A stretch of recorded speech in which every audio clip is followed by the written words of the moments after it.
The Two April Mornings by William Wordsworth. We walked along a bright and red uprose the morning sun. Matthew stopped, he looked and said, "The will of God be done." A village schoolmaster was he, the fair of glittering grey, as blithe a man as you could see on a spring holiday.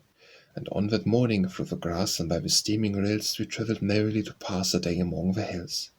Our work, said I, was well begun, when from the breast what thought beneath so beautiful a sun so sad a sigh has brought.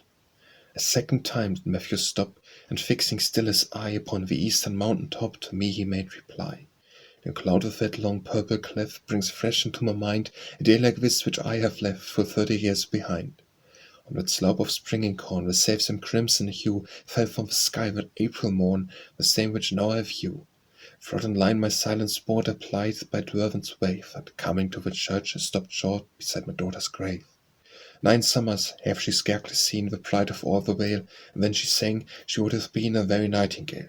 6 feet in earth my Emma lay, and yet I loved her more, for so it seemed than till that day I had loved before. Turning from her grave, I meet beside the churchyard yew a blooming girl, whose hair was wet with points of morning dew.